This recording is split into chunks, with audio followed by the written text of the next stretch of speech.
what we learned yesterday. So we learned about the Gemara's answer to the previous page about that there's different levels of different opinions, I should say, different opinions as to what is considered that the urine is still in front of you in order to pray in that area. It either has to be totally dried up, that it's absorbed in the ground. You don't even see a residue. That was one opinion. Geniva, in the name of Rav. You don't even see Rishuma Nicker. And then we had another opinion that if a person touched it, his finger would be wet afterwards. That's considered prohibited. That's considered it's still there. It's not absorbed yet. And the third opinion was it's only considered still there if it would wet one's finger to the extent that when they touch another item, that the other item would be wet. That's called tefeach al manas lahatfiach. Now, if I'm not mistaken, this term is used in Musar books of inspiration and Hasidic teachings, that when is a person really, when is it considered that they're have accomplished, is when they're tefeach al manas lahatfiach, when they're wet enough that they could make someone else wet. That's when they've really accomplished. That's when you've really studied Torah. So in other words, the Gemara is using this term for when is it considered wet. It's considered urine when it's tefeach, when it's that wetness, it's considered that it's urine. You can't daven in front of it. But this term is used, I believe, in Hasidic Sfarim as well, that a person who studies Torah and knows it's overflowing from them to the extent not just that they're wet from the Torah, not just that they've absorbed, that just they have the Torah and their finger feels wet, but that they are tefeach al manas latfiach, they're wet enough that they could wet someone else, they overflow and can teach someone else. That's when you've really studied Torah. So there is such a concept in practical avodah, serving Hashem. And then the Gemara talked about the law of a person who's inside a mikvah or in a body of water, and it's a time it's sunrise. How can they say Shema and not be naked? What do they need to do? And the Gemara mentioned that why would someone need to get out of this pool to say Shema for sunrise? There's one opinion like that the end time for Shema is sunrise, and that opinion is not the halacha opinion.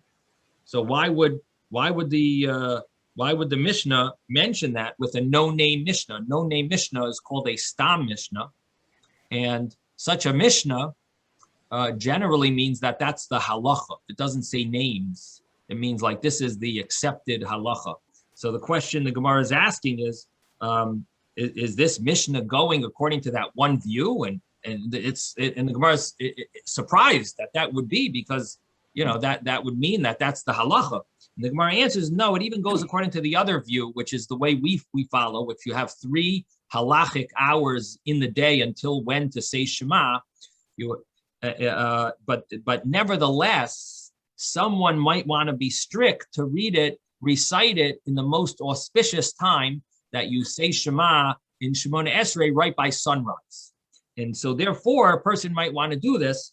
And the Mishnah says that they should, that's a good thing. You want to say Shema and Shemona daven at Nates, even though you have later to say it. But it is a preferable time. It is a very honorable thing to do.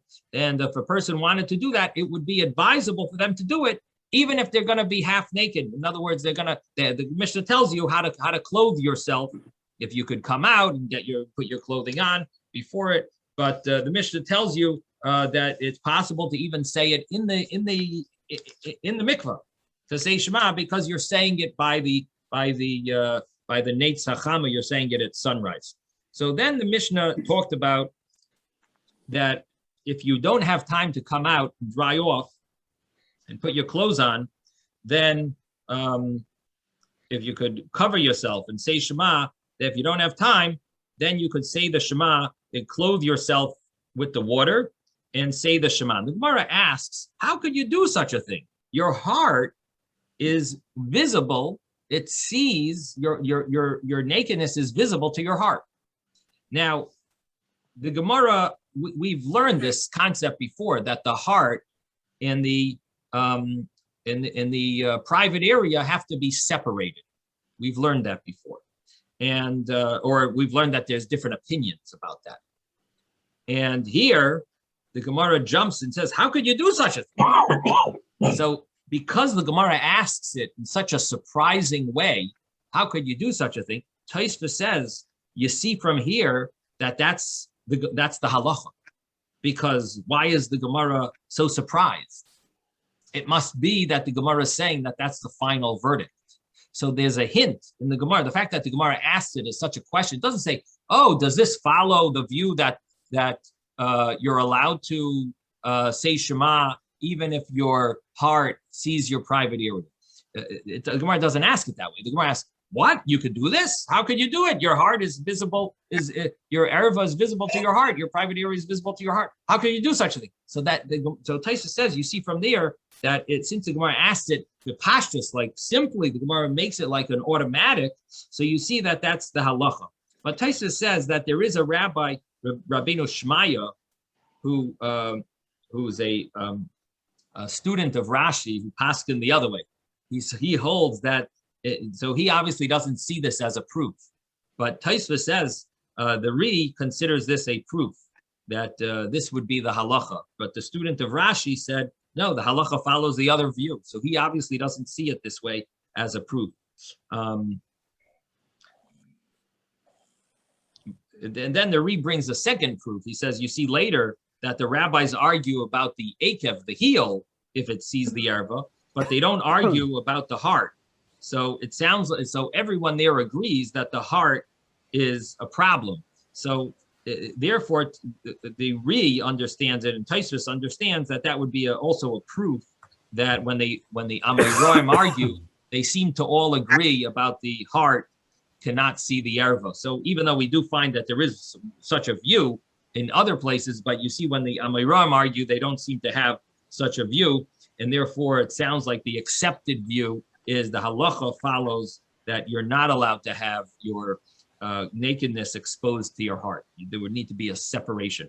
Okay, but that's the Gemara's question that the Gemara had asked, and the Gemara answered that it's not a problem because we're dealing with water that is cloudy and dirty or earthy, and it's not visible. It's like a separation. Then the Gemara said that it brought a contradiction, brought a brisa with an argument that what happens if the water is clear? It's not cloudy. So the Gemara says that, so one opinion is that you go up to your neck and it's not a problem. The other opinion was that you have to dirty the water by using your leg and scraping the earth, the mud and the sand and making it cloudy. And the Gemara, so we see that there is such a view in the Tanoim, among the Tanoim, there's a view that Libai Roya Es HaErva is permissible. That's what the Gemara says. He holds that you're allowed to, the Erva, but that's a view of the Tanoim. Later on, the Gemara is going to mention the Amoraim, the later rabbis, and they didn't follow that view. So that's why Tosfos earlier mentioned this idea that it seems to prove that the halacha is that the erva cannot be visible to the heart. Okay. Then the Gemara said that talked about the akev, the heel, and the Gemara had two statements. One was that the akev, the heel, can see the heart, can see the erva, but it can't touch it. According to Abaye, Rava says it can touch it. And Rav Zvid learned it a little differently, that touching it, everyone agrees is prohibited. If the akev sees the erva, that's an argument. Abaye and Rava. Abaye says prohibited, Rava says permissible. And the reason was the Torah wasn't given to the angels. Then we talked about soya in our shoshes. Soya, excrement inside literally it means a lantern, but it means behind glass. Or Rashi adds another idea that it could be a very thin parchment that separates. So in other words, you can see through it. It's visible through it, like a very thin parchment. So that's the idea, that the soya is visible, but it's covered. So it's excrement that's visible, but it's covered, and so it's covered with a transparent covering, and that's the Gemara's question: would a person be allowed to recite Shema next to it? And the Gemara said that if it's excrement, it's covered. That's okay, even though it's transparent. But a person's nakedness that's covered with a transparent covering, that would be prohibited to say Shema next to it. And the Gemara explained that excrement is all about being covered, and nakedness is all about being visible. That's the Gemara's explanation for the difference, and it's based on a verse that the erva, nakedness, is all about not being visible. Now, then it talked about if there's only a tiny amount of excrement, how could you cover it over? So it says you could spit with phlegm, and it would be covered. And what happens if you have excrement in a hole in the ground? Can you cover it over with your sandal, with your shoe? It says that you could do, but what happens if there's any schmutz on your shoe? That would be a problem. Possibly, it's teku. The Gemara doesn't give a clear answer. It ends off with a question mark, teku. And then the Gemara continues and talks about the erva of a goy, that a goy's erva is also considered an erva. It's also considered a nakedness. You can't daven in front of a goy who's partially who's naked, but an animal that's naked, there's no issue. And then it says that we mentioned, the Mishnah said that the person can't cover themselves with smelly water or water used to soak flax in, and it mentioned that urine, if you have to pour water into the urine to make it no longer prohibited to recite Shema in front of it. And the Gemara says, how much? And the Gemara answered that there's two opinions. They either are just a drop of water, it dilutes it, and maybe, I guess, causes it not to be as pungent, and and the other opinion is you need a revius. You need a quarter of a lug, which is like the size that you use for Kiddush Friday night, is a revius. When they talk about the Kiddush cup should have a revius, should hold a revius. It has to be a big enough cup to hold a revius halug. That's the amount of water that would be needed to pour into this dirt, into the urine. So Rav Nachman says that there's an argument among the rabbis. When do you have to pour the water to dilute the urine? Is it before, or in other words, when is this argument applicable? Is it before the urine is there, so you pour water on there, and then when the urine comes, it's diluted, or do you pour it afterwards? Is that where the argument is? If only a drop is necessary, or you need a whole revius, a quarter of a lug? And so Rav Nachman said that only afterwards. Before, if you just have a little water on the ground beforehand, that would make it diluted. Rabbi Yosef says no. The argument is before. Afterwards, everyone agrees you need a revius. You need this quarter of a lug. Quarter of a lug approximately is 3 ounces. I'll tell you, they have a story with there's the story with the Mishnah Brura, the Chafetz Chaim, that they found his cup that he used to make Kiddush. And they gave it to his grandson. And the grandson looked at the cup. He says, I can't use this cup. I'm machmir. I hold of a much bigger amount. This is too small. This measure is too small for me. So they joke about it, because his grandfather was the scholar of scholars, and yet for him 3 ounces, was obviously good enough. But there are other views that are more strict or whatever. But so in other words, the idea is that there are different opinions of how big this revius is. I'm giving you the accepted view is like 3 ounces, but some people are a little more machmer, and to the extent that some say maybe even 4 ounces and so on. Machmer means strict. Yes. Revi'it is a quarter, so it depends what a quarter of what. No. We know what that's not correct. A quarter of a lug. It's a measurement in the Torah, a quarter of a lug. But the question is, we know what the quarter is, but the question is how much is a lug, and how much is the quarter of? Yeah. So Amar Le Rabbi. So Rabbi Yosef told his shamish, bring me a revius of water like Reb Zakkai. So Rabbi Yosef, this is the same Rabbi Yosef. Thanks to Isaac, he showed us that there is one Rabbi Yosef, the one famous Rabbi Yosef, very popular, and he gave the explanation right before that the argument is at the end. In the beginning, the argument is in the beginning. At the end, you for sure need a revius. You for sure need 3 ounces afterwards of water to pour into it. But and then he called his shamash and he said, bring me a revius like Reb Zakkai, meaning that he was going to pour water beforehand, but he was going to be extra strict that it should be a revius because he's following Reb Zakkai, the more strict view that even before the urine is there, if you put water there, you should put a revius, these 3 ounces. Now, then the Gemara mentioned about this graf shel rei, of it shel mei raglayim. This is a container that I saw in the English. They use the term a chamber pot.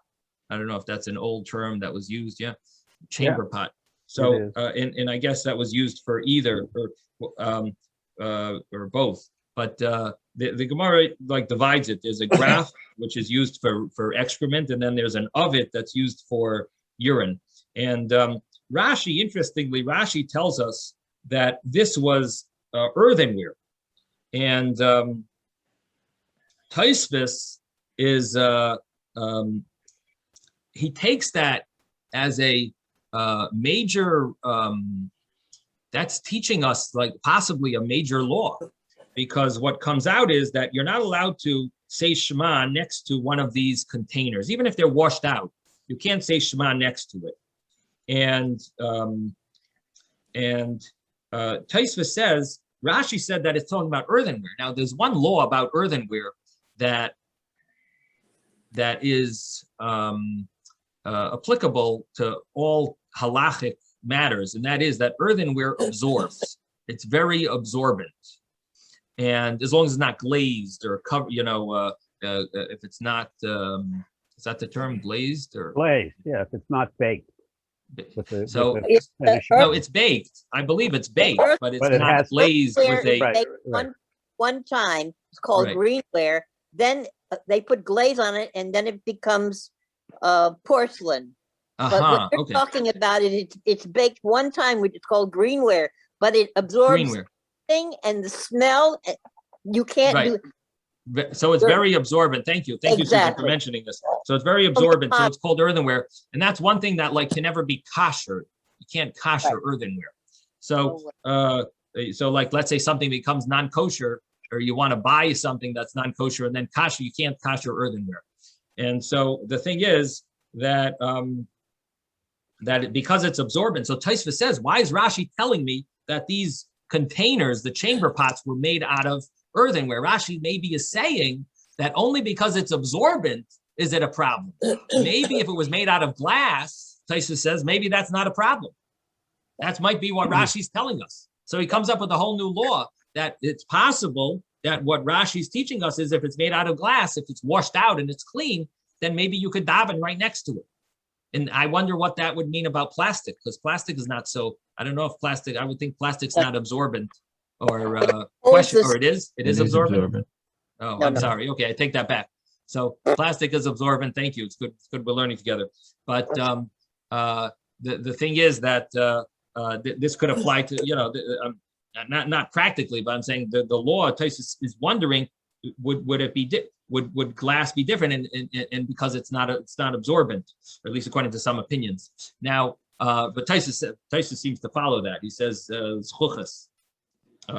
Now, I think there's a difference between Sephardic view and the Ashkenazic view on glass. But I think the Sephardim follow that glass is not absorbent for kashrus purposes. Anyway, the point is that there's the discussion here in Tosfos, the question that Tosfos is wondering is that does it have to do with being absorbed? Is that the reason why it's prohibited? Or is the reason why it's prohibited is because a chamber pot is called a toilet? So it's either because it absorbs or because it has the name of, it's considered a toilet, and that would be prohibited even if it's clean, even if there's nothing in it, even if it doesn't absorb anything. It's called a bathroom. This is called a bathroom. That would be prohibited because that's what it is. Or is it because it's movable and it's just it's a pot, therefore maybe it wouldn't have that. It would only be if it absorbs. So that's what Tosfos' question is, and he doesn't answer it. He leaves it vague because based on Rashi, is Rashi specifically saying earthenware, or is he saying he's just telling us the history that it was made of earthenware? That's the type of pot that we're talking about. Anyway, that's Tosfos. Going back Rabbi, to yes. Could it be that they made these chamber pots out of earthenware so that if somebody bought one used, he would know never to try to use this for food, because this is the kind of material that they use for chamber pots? Maybe that's an interesting thought. Rabbi, Yes. I think plastic is not absorbent, but it leaches. Because if it was absorbent, you would see colors in it when you use colored liquids in it. You never see colors in it. So it's not absorbent, but it leaches plastic into the liquid. Okay, well, we got a little argument over here among the participants, but we'll deal with that after. Okay, so we have these this issue here where you have this chamber pot. You can't say Shema next to it. And but okay, 1 second. But urine itself, that's what the Gemara says. Urine itself, you need to pour into it either a drop or a revius, and then we had this contradiction. We had that's what it was. We had these different opinions here. What happens if this chamber pot is in front, if the bed is blocking from the chamber pot? If the bed blocks, that was the question. Could you say Shema there? So we had different views.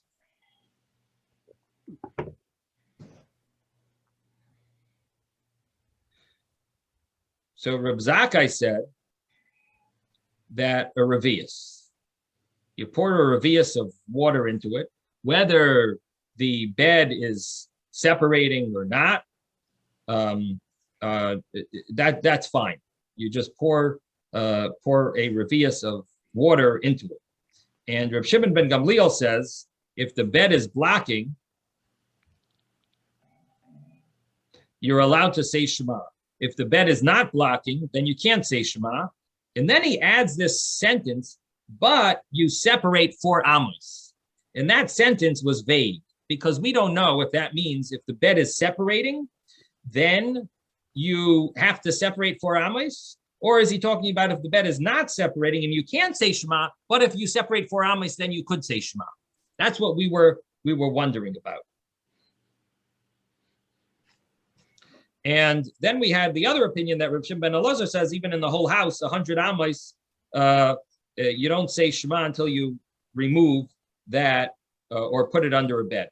So the Gemara tried to figure out what is the 4 amos, and the Gemara concluded that we have a different brisa, and it said over there clearly that if it's the bed is blocking, you still need to separate. You could say Shema.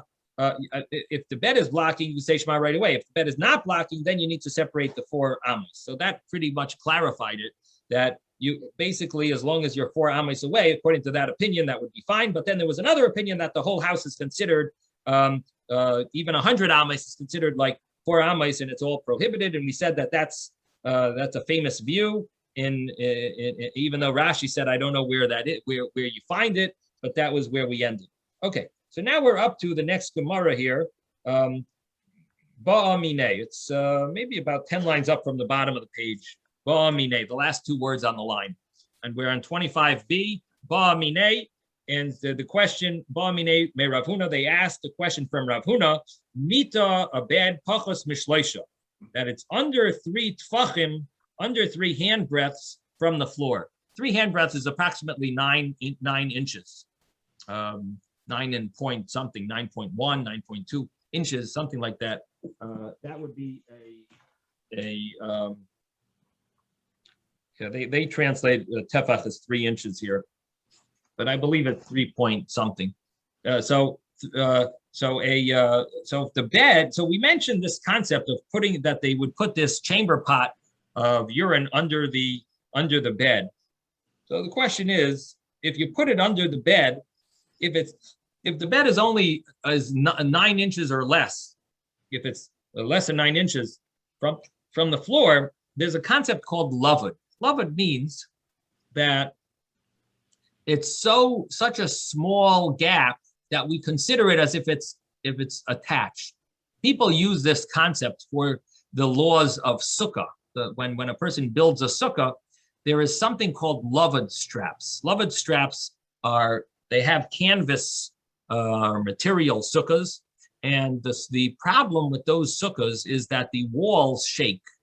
The walls blow with the wind, and if the walls blow 9 inches this way, 9 inches that way, that's not considered a wall, at least according to some views, or maybe everyone. So because of that, it's important to either make it very tight and make sure that it doesn't move, or they have a halachic solution that is that you put some straps around the sukkah, and those straps don't move with the wind. And those straps constitute a wall. How do they constitute a wall?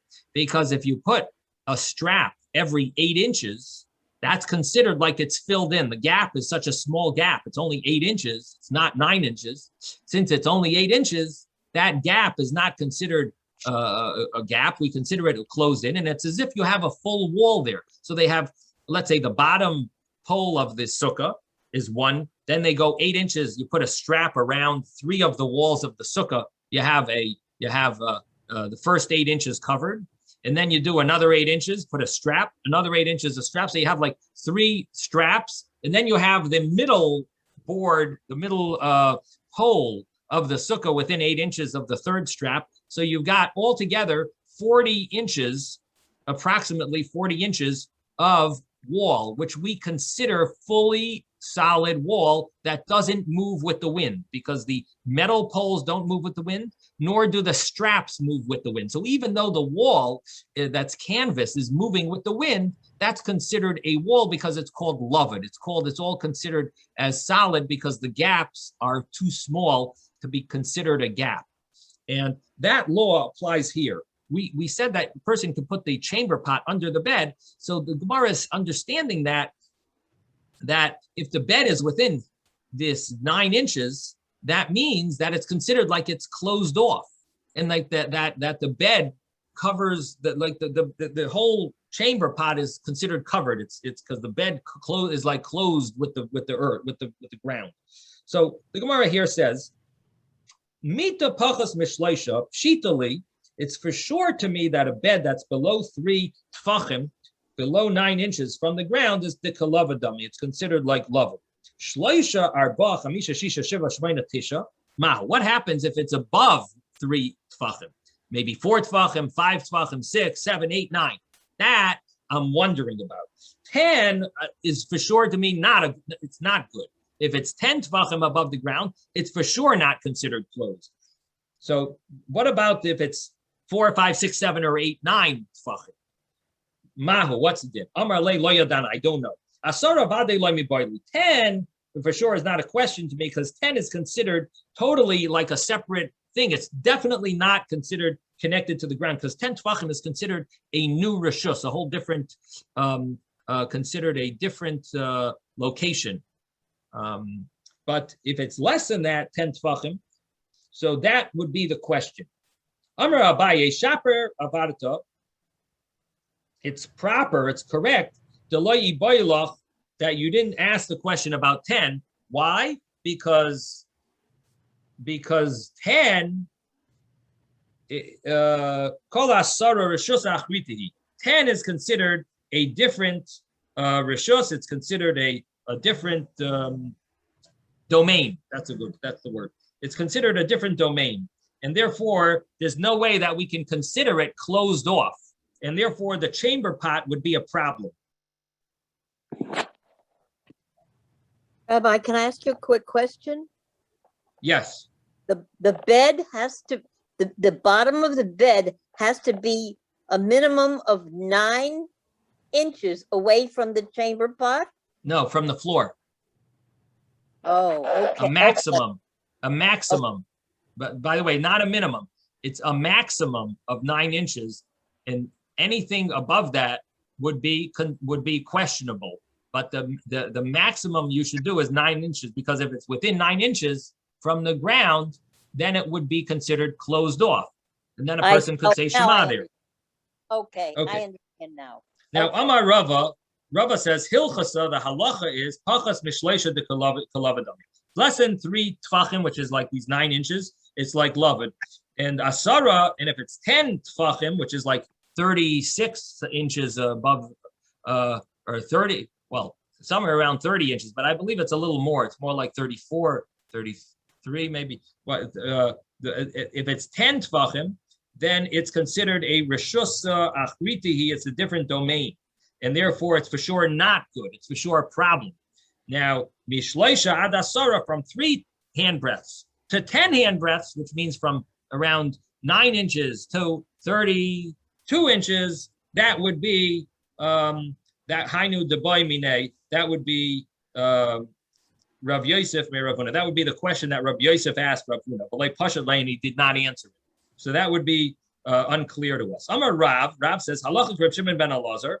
The halacha is like Reb Shimon ben Elazar. Now, what does that mean? The halacha is like Reb Shimon ben Elazar. So if we go back, Reb Shimon ben Elazar said that the whole house is considered like 4 amos, and if there's a container of excrement or urine in the house, a person shouldn't say Shema unless they take it and out of the house, or if they put it under the bed. That's low. That was the halach. That's what it means. Halacha Reb Shimon ben Elazar. Now, I must say that I think this means the houses that were one room.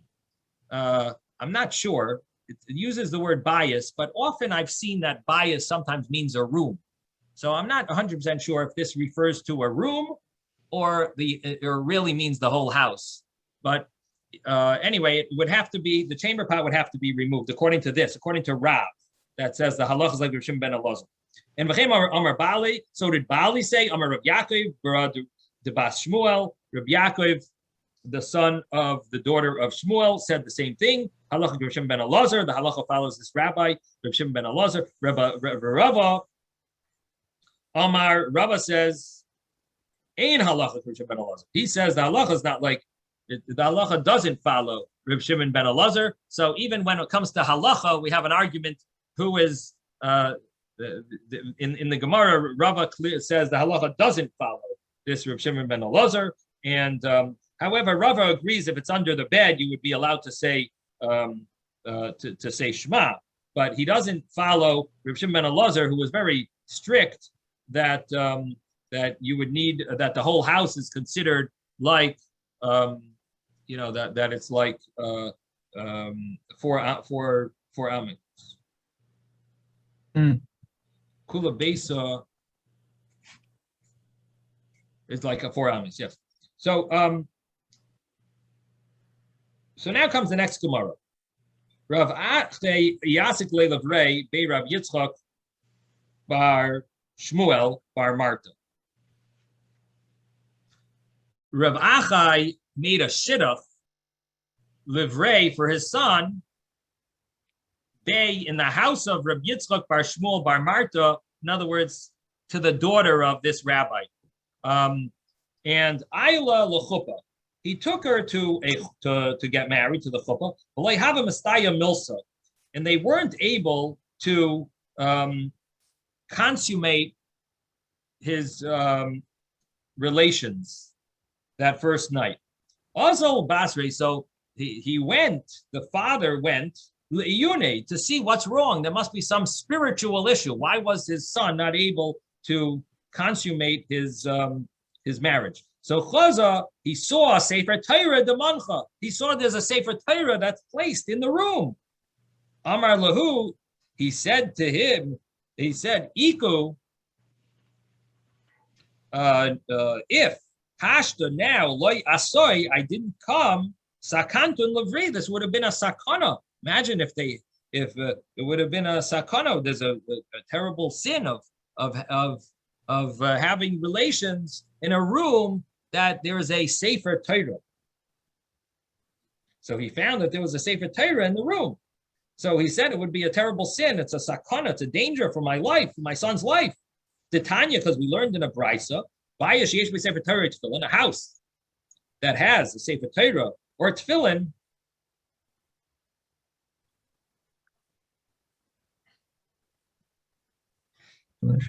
Asur l'shamish b'is hamita, a person's not allowed to have relations until he takes it out, or puts them one vessel inside another vessel. So this halacha we learned about a vessel inside another vessel. We've spoken about that. So, but the Sefer Torah and tefillin in a room, a person would not be allowed to have relations. Again, here it would seem that it's talking about the room, not even though the word is bias. But right. Often in the Gemara we understand the bias means a room. So the room that has a Sefer Torah tefillin, it's usher to have relations until you take it out or you place them a vessel inside another vessel. Amar Abaye. Abaye says also something that we've learned before. Loishanu, we didn't learn this. Ela b'klisha einay kilyan. A vessel that's not meant for it. It's not its specific vessel. In other words, the Sefer Torah has a material that we put on top of the Sefer Torah. That would not be considered. That would not be counted as. It could be counted maybe as one container, but if you had two of those, it would not be counted because that's it's designated for the Torah. So the second container has to be a container that's not designated. It has to be Loishana. We only learned the second that you need a second one. It has to be Ela B'Klisha Einay Kilyan. It has to be a vessel that's not designated for it. Aval B'Klisha Hu Kilyan. If it's designated for it, so let's say for tefillin would be a good example. If it's a vessel that's designated for the tefillin, then afilu asora mani kechad man adam, even 10 would be considered like one. And from what we've learned, and I mentioned we've looked into this a little about the tefillin bags, it would seem that the tefillin bags are all considered designated for tefillin. But there is one way of covering the tefillin that if you want a solution, there is a solution. Of course, the simple way is move the tefillin into another room. Nowadays, we have other rooms in our houses, and you could stick it into a dresser and drawer and close the drawer. But if you didn't have, for whatever reason, you have no option, you have no plastic bag to cover it in or anything, there is a solution. If you take the tefillin and you wrap it inside your talus, the talus would be considered a container for the tefillin. This is just a little solution that I saw mentioned, that because the talus doesn't have the holiness of the tefillin. And talus theoretically could be, according to the letter of the law, could be brought into a bathroom, except that we consider it disrespectful.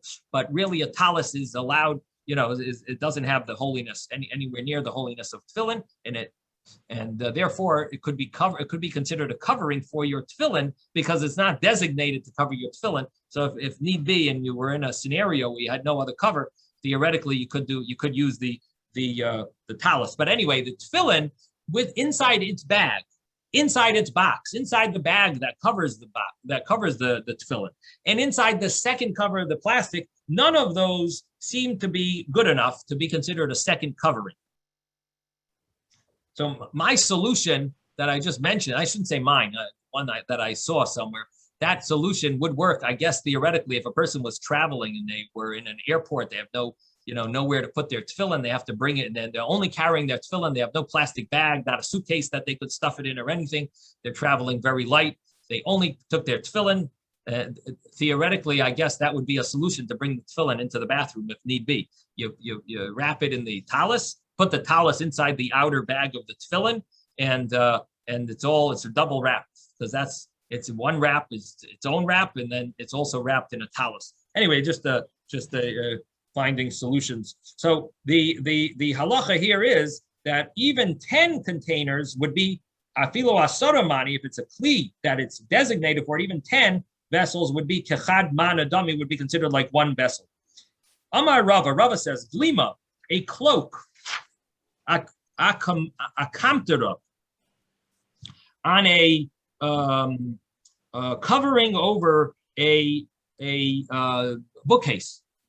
Kichli b'soich kli dami, that would be considered good enough that it would cover over other vessels. I'm Rabbi Yeshua ben Levi. Now, Rabbi Yeshua ben Levi says a statement here that there are two opinions how to understand. Rabbi Yeshua ben Levi, we're now on page 26a. Everyone, if you didn't follow, we're on 26a. 26a, we just came to the next page, and we said that a cloak on top of a bookcase is considered a kli b'soich kli. It's considered one vessel inside another vessel. That would be considered good enough to cover for a covering. I'm not sure if this means that the bookcase has like a door to it, and that would mean that the books are once covered, and then the second covering is the cloak on it. The commentaries explain that this means that the even though you're not covering it on the bottom, so for example, the bookcase has one covering on the bottom, it's basically the floor, but you're not putting the cloak around the bottom of the bookcase. So nevertheless, it's considered double covered because you're putting it over the top, and I guess the bottom is not a problem because it's, next to the ground. It's basically locked in there. For whatever reason, it's not considered a problem. And as long as you put a covering over the bookcase, that that's considered a vessel inside another vessel. And therefore, if you have holy books, it would be okay. So what comes out here is that we're learning laws of tefillin, Sefer Torah, and holy books. Now, Amar Rabbi Yeshua ben Levi. Rabbi Yeshua ben Levi says, Sefer Torah tzarich lasus lemechitza asara. A Sefer Torah, even though the Gemara before said that a Sefer Torah, it's a house or a room that has a Sefer Torah tefillin, you're not allowed to be meshamish mita, you're not allowed to have relations. And then it said until you take it out or place it into a vessel inside another vessel. So it gave two solutions. Now, those two solutions said you're not allowed to have relations. That's for sure going on both. If the room has tefillin in it or it has Sefer Torah, you're not allowed to have relations in that room. Now, but then it gave a solution. The solution was you could take it out or put them in a vessel inside another vessel. Now does that go back on both or only on tefillin? So one way of learning that is that it goes back on tefillin, and Rabbi Yeshua ben Levi now says, I'm Rabbi Yeshua ben Levi, Sefer Torah tzarich lasus lemechitza. The Sefer Torah, you really need to make a separation, a partition of asara of 10 tefachim high. You have to make a partition 10 tefachim high, 4 tefachim, 4 hand breadths wide, 10 tefachim high, 30 something inches high, and that would be a separation from the Sefer Torah. That's what you need for a Sefer Torah. Now, so what that means is that the way they would learn the previous brisa is that the brisa that we said before is obviously saying only for the tefillin you could do the double covering, but a Sefer Torah double covering doesn't work. It doesn't help to double cover it. You really need to have a partition. A partition makes it that it's like in a separate domain. So that's what you would need to make a partition, because a double covering doesn't work. That's one way of learning this, which means that Rabbi Yeshua ben Levi is an Amoira. He's not allowed to argue with the brisa.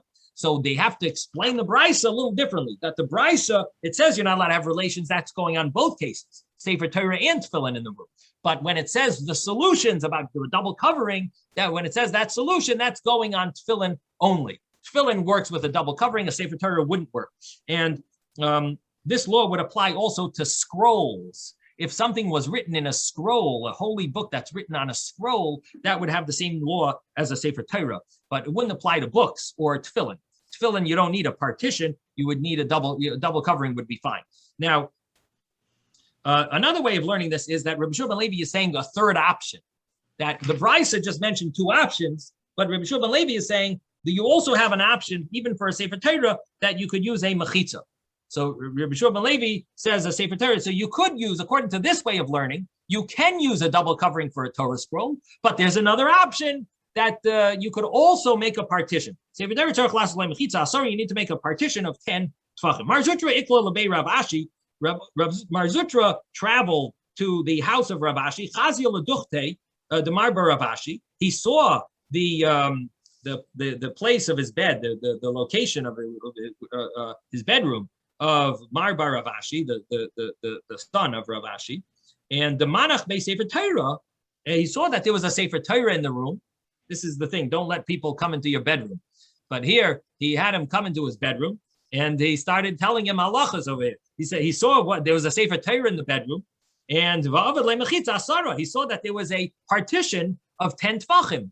So he saw that Mar Bar Rav Ashi was obviously careful about this halacha of not having relations in a room that has a Sefer Torah, and therefore he saw there was a Sefer Torah in the room, and he also saw that there was a partition. So that's what Rav Ashi, Mar Bar Rav Ashi, the son of Rav Ashi, was following this halacha.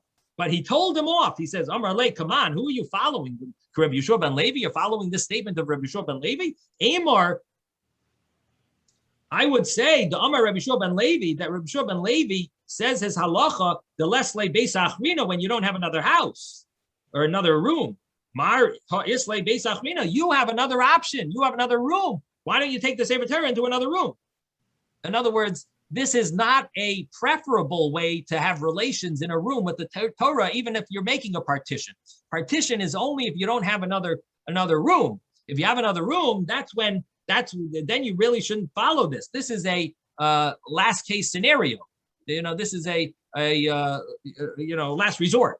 This is a last resort. This is not the preferable way to do it, and therefore, you really should bring the Torah into another room. That's the proper way to have respect for a Sefer Torah. Amalei lavadaiti, I didn't think of that. It wasn't on my mind.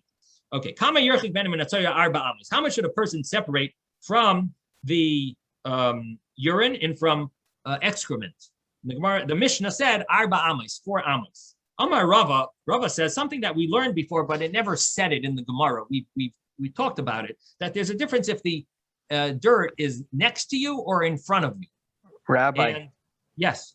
I have a question on his response that he didn't even think of it. Did any of the commentaries comment, like, how could he say such an answer? Doesn't it sound like a strange answer? How did he not think of it? It does seem strange. I'm not sure if he I'm not sure what it means. But she didn't call. No, I mean, I get her, and so there's I see here. Just 1 second. Let me mute everyone. So I see here there is other Rashis in Gemara Shabbos and the Gemara Menachos that Rashi explains. It means I didn't remember this. I made a mistake, and or there is an explanation that Rashi brings in Shabbos from his teachers that that it means that he doesn't hold of that. So those are the three explanations that I see. So he didn't remember. He made a mistake, or he doesn't hold of it. So I guess that's it. Rashi says lo samti lev is the equivalent. Right. Okay. Who's speaking? Mute. Is it gone now? Yeah. Okay.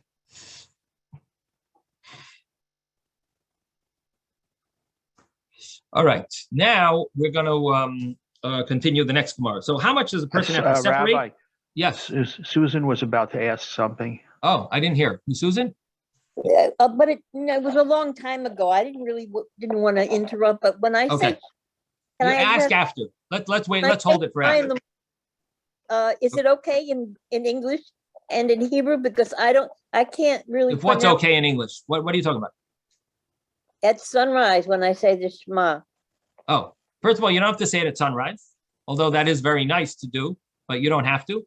And you could have till 3 hours of the day. And women really don't have any time limit.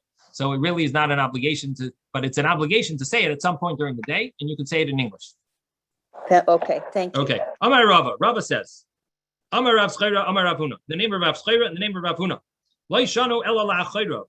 This law of separating 4 amos is only when it's behind you. Avalafana, but if it's in front of you, marchik mole eno. You have to separate the amount of space, that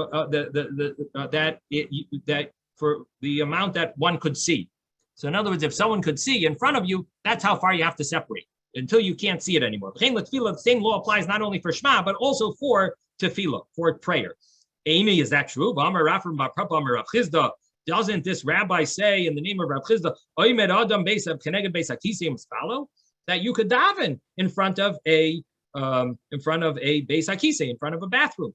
So and we're talking about a bathroom that is open, and therefore it would be like in front of excrement. And we're talking about that it's it's in front of you, and it says that you could daven there. Of course, Rashi adds in that we're talking about you're 4 amos away, but you're still it's in front of you, so you can still see it. So why did we say that our Mishnah says 4 amos, you have to separate 4 cubits, 6 to 8 feet? That's only if it's behind you or on your side. If it's in front of you, it's until you can't see it anymore. And this statement here says that it's even in front of you. So So the Gemara says, oh, you know what we're talking about? That it was cleaned out. There's no excrement in it. They cleaned it out. And therefore, even in front of you, 4 amos is enough. The Gemara says, what? Really? Aini? Is that so? V'amar Rav Yosef bar Chanina. Rav Yosef and the son of Chanina says, Beis HaKisei Shamru, whenever they talk about a bathroom in the halacha, even if it's cleaned out, it's still a bathroom. A bathroom is a bathroom. Whenever they talk about a bathhouse, even if no one's there undressed, the law of a bathhouse applies. You're not allowed to think the Torah in a bathhouse, and that law, the laws of a bathhouse. Now, I don't know if you can't speak the Torah. It would apply. So therefore, even if a person's not, so what do we see from here? That it doesn't help if it's cleaned out. The laws should apply, and therefore, if it's in front of you, 4 amos should not be enough. You should have to wait until you can't see it anymore. That's how far you should be. So the Gemara says, we're talking about it's new. If it's a new bathroom that they didn't use yet, didn't Ravina say that that's a question, and you might have to be machmir? You might have to be strict because he left it unanswered. He said that there's a question. If you set aside a room that you made a bathroom out of it, but you haven't used it yet, so you prepared it for a bathroom, and he says, if you prepare for a bathroom, mahu, what is the law? Yesh zimun or ein zimun? Is preparation considered rendering it the rules of a bathroom, or does preparing it to be a bathroom doesn't make it that until it actually someone uses the bathroom? So we see he had a question about it. And how could you go and say that you're allowed to say Shema right in front of it? It might be considered a bathroom. You would have to go away up to the extent that you can't see it anymore. So the Gemara answers, no, his question was a little different. Ravina had a question, is it considered a bathroom or not? Ravina was talking about davening right there. Here we're talking about davening opposite it. And what that means is that that it's we're talking about that it was prepared for the bathroom, but I'm just thinking if we're talking about that, it might have walls now. Now, when the Gemara is answering this, I'm wondering if it's considered that it has, that we're answering that it has walls. It doesn't clearly say that.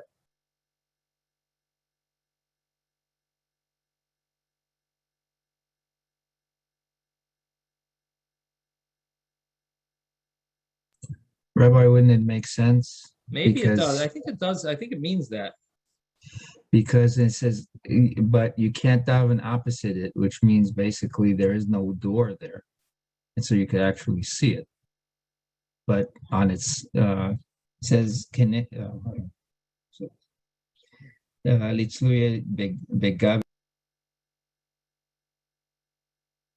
Yeah, it seems like maybe the Gemara's answer is that it's like, it's, maybe that's what it means, right?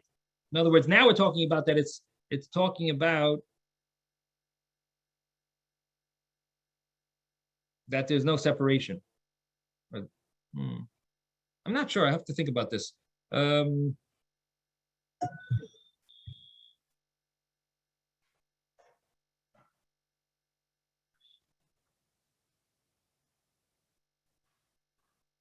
Okay, let's continue. So basically, the point is that we're talking about that it is a there was a question if this is considered a bathroom if it was never used, and the Gemara is explaining that that question only applies if you're standing right there.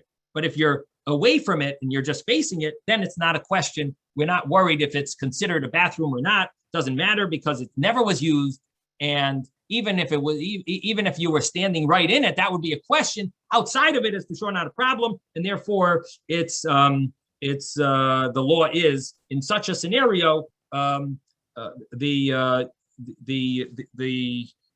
it doesn't contradict what we explained that it's in front of you. We were not talking about such a case. We said in front of you, you have to go as far as you can see. This doesn't apply to that law because this is not a real bathroom. It's questionable even if inside it is considered a bathroom. And therefore, you wouldn't have to go that far of the amount that you could see, that as far as you can see. Okay, now comes the next Gemara, that the Persians had a unique type of bathroom. What was the bathroom of the Persians? The Persians' bathroom was that it was a hole in the ground, in a diagonal hole, and the any dirt that came out, any excrement would fall into the fall into the hole, and the hole it would have a hole that would travel away totally out of the room, and the same thing is so basically. So Abagav Disbu Tsaya, even though it has excrement in it, it's Testumadam, it's considered like it's covered over because it's so far away. It really takes it far away, similar to our plumbing, but not exactly. Okay, now comes the next Mishnah. The Mishnah says, Zav Shara Keri, Venida Shepolta Shechvazera. This we learned about already. We learned this Mishnah. It says a Zav, person who's Tameh, he has a type of sickness which we translated as gonorrhea, and he, according to Jewish law, it's very strict type of tumah. He needs to be toivel. Even a mikvah doesn't work.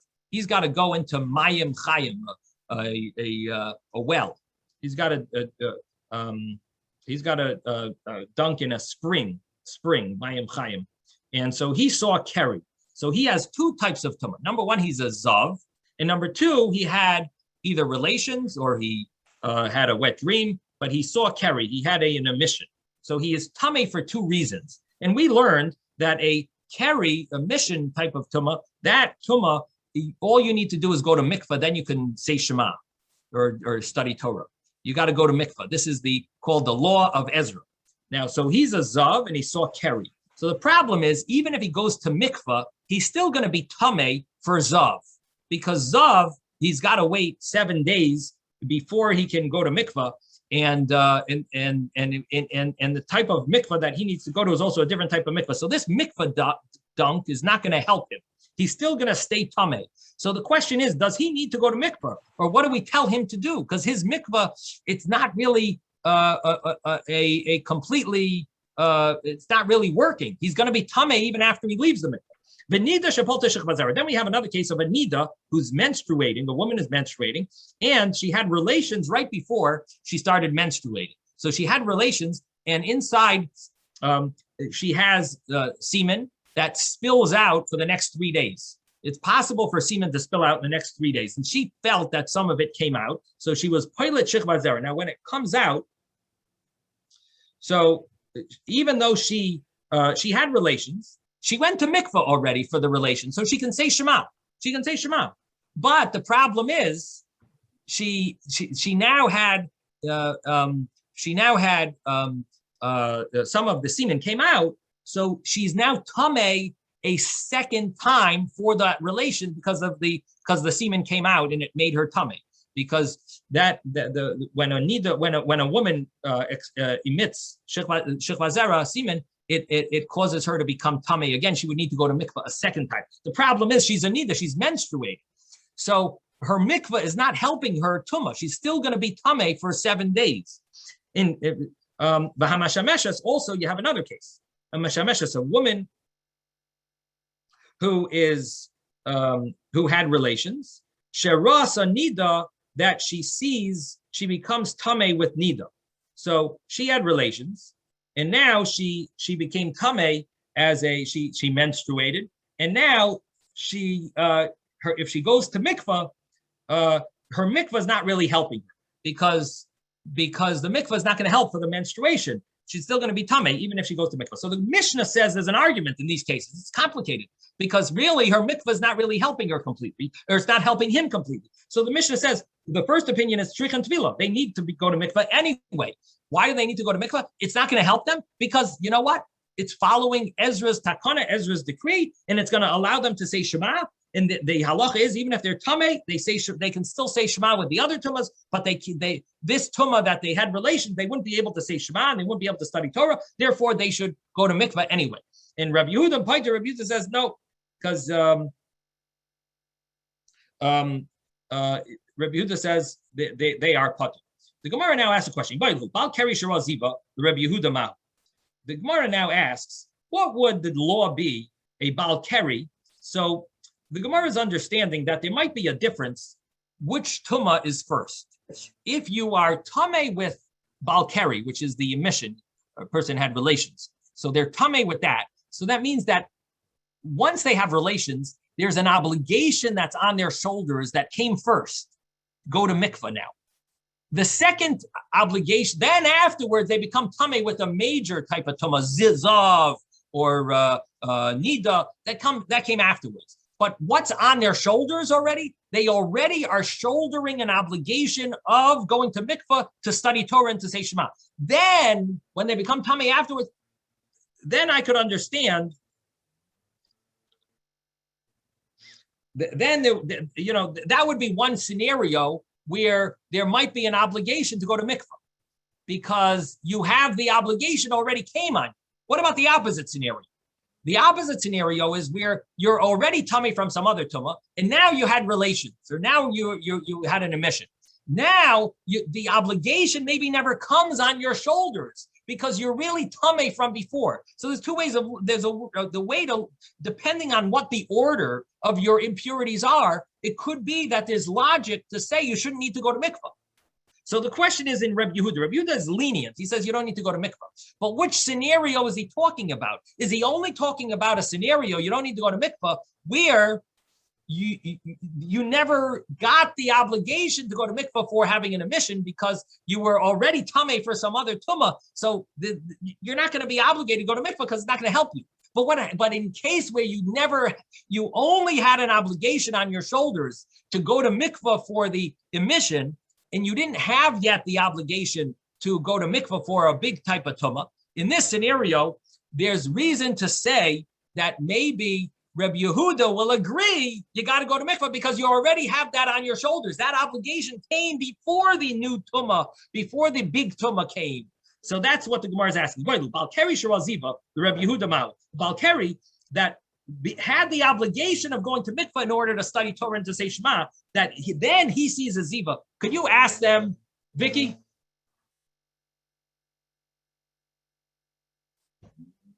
Okay, so I'm really sorry. We're going to have to go another 5 minutes. Is that okay? I hope it's okay. Yes. Balkeri, can you all hear me? Because there's a person mowing the lawn. I could shut them up if you want. Do you want me to you're quiet fine. them down? You're fine. We can hear you. You can hear me clearly? Nope. Yeah, Okay. not a problem. Clear. Even with the mowing the lawn? Nothing. Yeah? Okay. Nada. No, you don't hear it. Okay. Nope. So Balkeri that sees Ziva, the Rabbi Yehuda Maha, what's the law according to Rabbi Yehuda? Ki pata Rabbi Yehuda. When does Rabbi Yehuda exempt the person? Halsam bezav shirakeri, in a case of a zav. He's tamei already from a big tumah. and he sees Kerry, he has an emission, that in the first place, he's not eligible to go to mikveh yet because he's big. He has a tumah that's a very serious tumah. So now he had relations. Is that it makes sense that his relations is not going to have an obligation to go to mikveh because he's so tameh already from before. But the opposite scenario, the Balkari Shira Ziva, that he becomes tameh with Ziva afterwards. So first he has an emission. He has on him already an obligation of tefillah. He was eligible to go to mikveh. If the mikveh is going to work, now maybe it stays on him, and even Rabbi Yehuda will agree that he should go to mikveh. He's chayav. Maybe there's no difference. Doesn't matter. This tumah comes first. That tumah comes first. Doesn't matter which impurity comes first. It doesn't matter. Maybe Rabbi Yehuda just gives a blanket rule. You don't go to mikveh. You're tummy with two types of tumah. Just one tumah is not going to get healed, so just forget about it. Toshima, the Gemara says, we have a proof from the Mishnah. Hamishameshes. What's the case? The case is a woman that has relations, Virasa Nida, and she sees that she is a Nida afterwards. She didn't go to mikveh yet. She had relations, so she's obligated in going to mikveh in order to say Shema and study Torah. And according to Ezra's Takana, and now she starts menstruating. So what's the law? That was a case in the Mishnah, and Rabbi Yehuda says Paiter. And it says Shricha Tefillah. The first opinion is you need to go to mikveh. Rabbi Yehuda Paiter, Rabbi Yehuda says exempt. This example of a person has relations, she becomes she menstruates afterwards, is Kabal Keri Shiraziva. It's the same exact point, same as that case. Because a Balkari first is obligated in mikveh because of the emission, and then Raziva, he becomes tummy with a big tumah that the dunking won't help, the mikveh won't help. So this is damya, it's very similar. Because Pata Rabbi Yehuda, and Rabbi Yehuda says is exempt in all cases. Shema Mino, we see from here that it's a blanket statement that they are exempt. Tani Reb Chia behedya, and now Reb Chia learned it clearly. Bal Keri Shiraziva Sarich Tvila. The first opinion is that a Balkari that sees that becomes a Zav afterwards needs Tefillah. Rabbi Yehuda Paiter, Rabbi Yehuda says that it doesn't need Tefillah. So we have a clear statement from Reb Chia also proving this point that that's the answer that is exempt. And Hadran Allah Misha Mesu, we have finished this very hard chapter of Misha Mesu, Mazel Tov, that we've finished this. I just want to tell you one little vart, so that there's a beautiful vart on this concept of Zav Shara Keri, that a person has two types of tumas. And that is that there is a Mishnah that says, just like Ma Mikvah Mataher Es Hatmeyin, Af HaKadosh Baruch Hu Mataher Es Yisrael. The Mikvah, Rabbi Akiva says in a Mishnah that in Yuma, it says, just like a mikvah purifies those that are impure, also Hashem purifies the Yidden. Now, why does it say just like a mikvah purifies the impure? Obviously, who is it going to purify? Someone who's pure? It obviously purifies the impure. So the Lubavitcher Rebbe asks, why does it say the word the impure? Just like a mikvah is metaher, it purifies the impure. Why does it have to say that? So also Hashem purifies the Jewish people. So the Rebbe answers beautiful, unbelievable insight. It says that's this Mishnah. This Mishnah that we just learned is exactly what we're talking about. A person could be tameh, two types of tumas. Person could be impure from two types of impurities. Could have a tumah of zav, a tumah of keri. Some things it works for, some things it doesn't.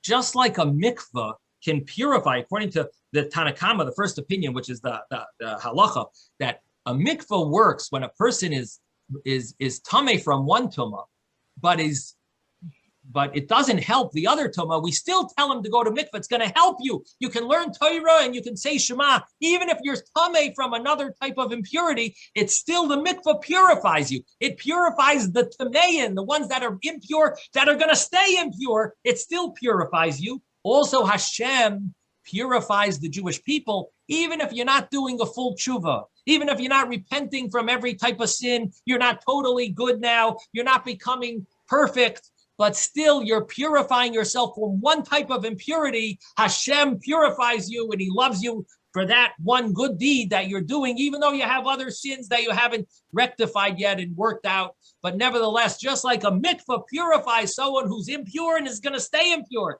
the mikvah works. Also, Hashem purifies the Jewish people, even if they haven't reached the level where they're going to be totally pure, but they're still impure from other impurities and other sins. Nevertheless, Hashem will purify you, and Hashem accepts your tshuva, accepts your repentance. So, Yasher Koyach to all of you. Thank you all for joining us this whole session. Metz Hashem will continue. Hopefully, Rosh Chodesh Elul.